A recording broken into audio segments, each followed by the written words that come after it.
So you want to learn about junk silver? Well, you've come to the right place. So buckle up, strap in, and prepare for the ride.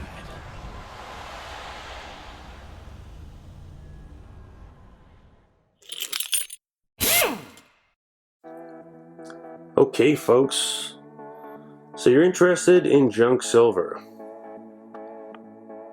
I wonder, should we really call it junk silver? Or should we call it constitutional silver? Some of you may not know that according to the Constitution, gold and silver is really the only form of money. And it used to be that gold and silver were used in all of the government minted coins. And that of course changed. And on this channel, we're going to be talking a lot about that. Let's go ahead and dive into what kind of junk silver we are looking at. Junk silver, as opposed to bullion, is typically 90%. And of course there are exceptions to this rule, but let's just say for now that it's 90% silver. Our first example here, we're going to go from larger to smaller denominations. And our first example that we're going to share is the Morgan dollar.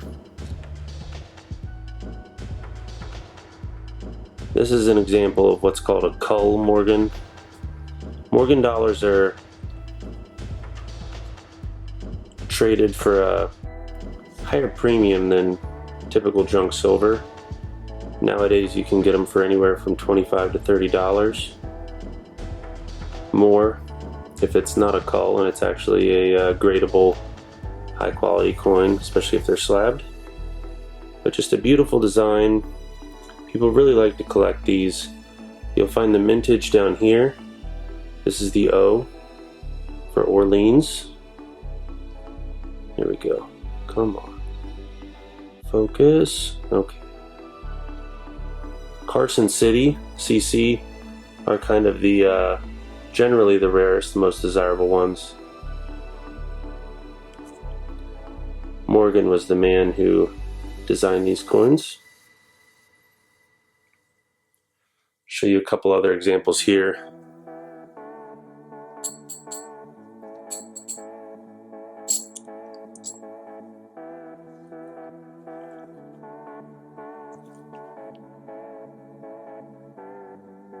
(1921) was the last year that they ever made these, and honestly they didn't really make them for probably the 15 years preceding this. So it's generally the late 1800s into the early 19s, maybe 1904, and then they started minting them again in 1921. So typically the cheapest ones that you'll find are actually 1921. And incidentally, today is the very first release day for the 2021 Morgan dollar replicas that are being minted by the US government mint, and those are being done in 999 silver in the same size.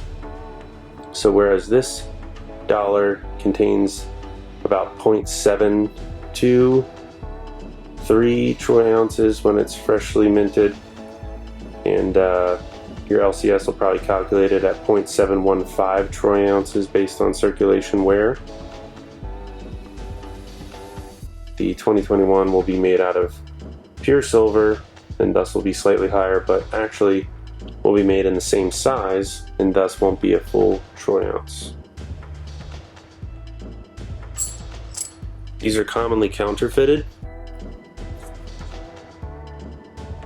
and so you should definitely make sure that you're buying a real one.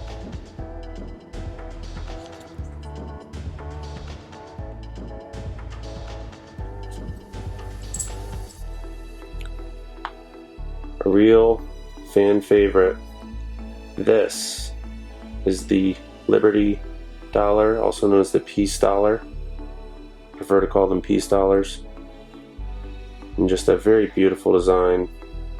There's also a 100th anniversary edition coming out because these were first minted in 21. And so we have a 2021 version coming out from the US Mint this year as well. Here is the obverse. Here is the reverse.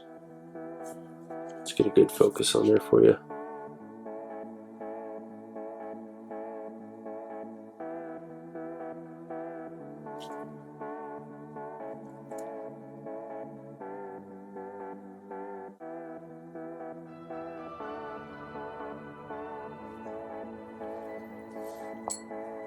Next up, we have the half dollars.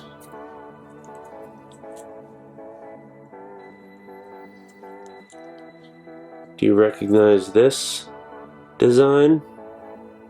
I'm sure you do, because this is actually the same design.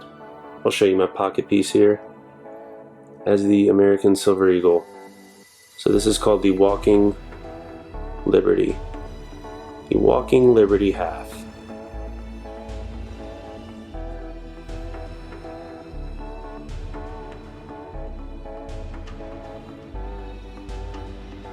And on the back,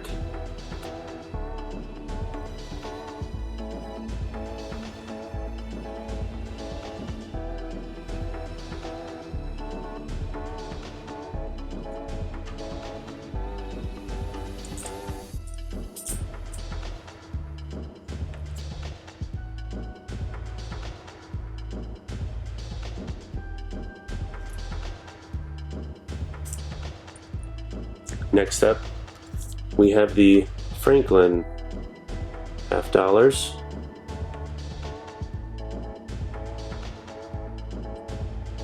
The Liberty Bell on the back. See the mint mark up here.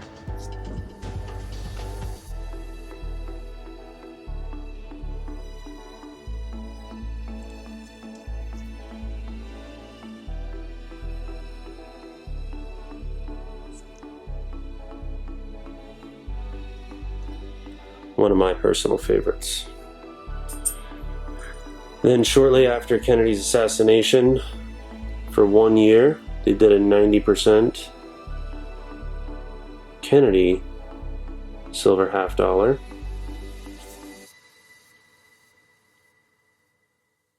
It's actually a very fine one here.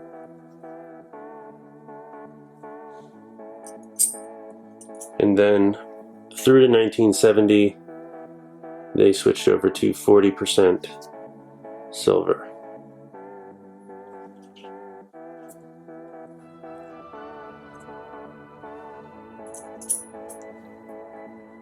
Moving down in denominations,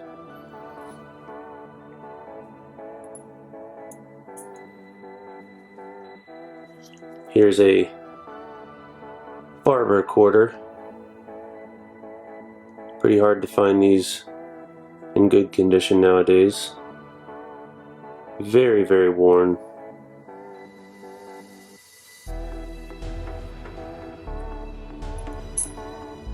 We have a standing Liberty quarter. Also hard to find. Quarters, of course, are a very commonly used denomination. If you want to see what one of these looks like when it's cleaned, you can always tell an old circulated coin that's been cleaned. Look at that.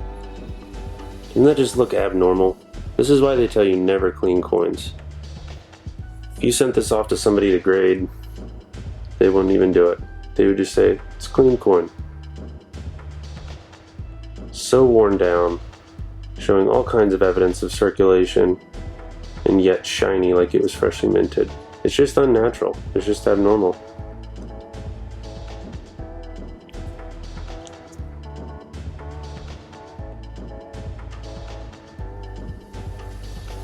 I, for one, prefer the look of the one on the right.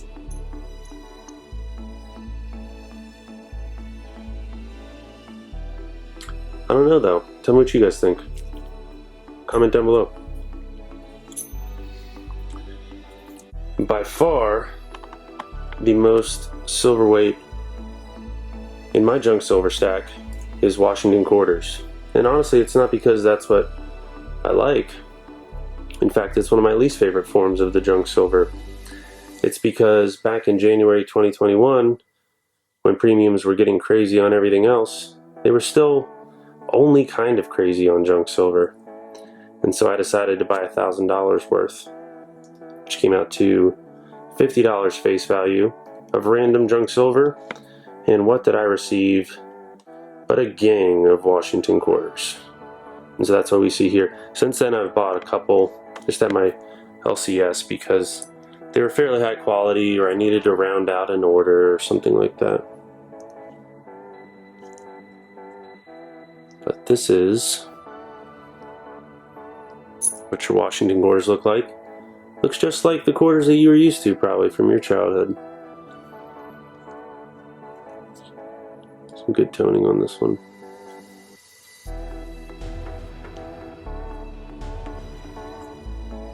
So I got some from the 30s, but the vast majority were from 1964. And we'll talk about that, and I got a good video for that later on. Moving on in denominations, downward to the dimes. Here we have, I'll grab maybe a nicer one here, what are called Barber dimes. Similar design to that Barber quarter. Big old scratch on this one. Again, very hard to find old dimes in good condition. Tells you just what it is, one dime. So these are 1/10 of the silver weight of $1, because that's what makes sense, because there's inherent value in the metal within the money, back when we did have sound money. And so this would be 0.0723 or 0.0715. Realistically, these dimes are likely less than 0.07, given the amount of wear. I scored one at the shop the other day. It's actually a pretty good deal. And that is this one. Let's see if we can get a good zoom. It is 1893. Oh, not great quality, but still a rare dime. And got it for the regular price. So depending on your local coin shop, some really don't appreciate the numismatic value, and you can really make some good scores there. Not that I'm ever going to resell it. While we're on it, funny story. I scored this in my change the other day at a store. Was given it as a dime. Turns out it's a Canadian dime. And it is actually 80% silver. Score one for silver forever.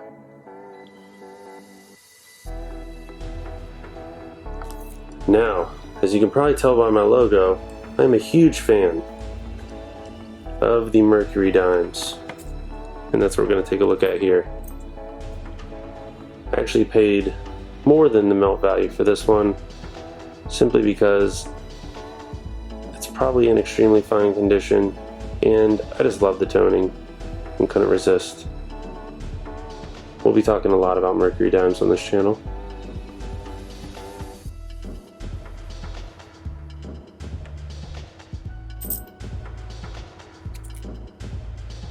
Roosevelt dimes.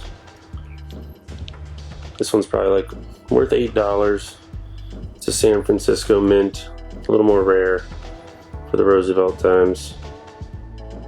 1950s. And some troubles with the lighting here. Finish this up quick. Sure, you're familiar with the Roosevelt dimes. Look just like our dimes nowadays, except back then they actually had value. Instead of being nickel clad, they were 90% silver.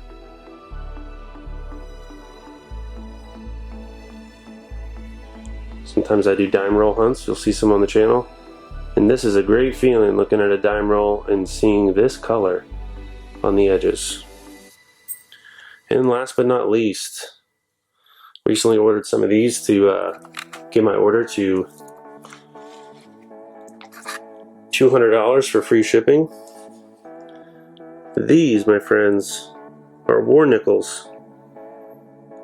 Probably the cheapest thing you can get nowadays in terms of premiums.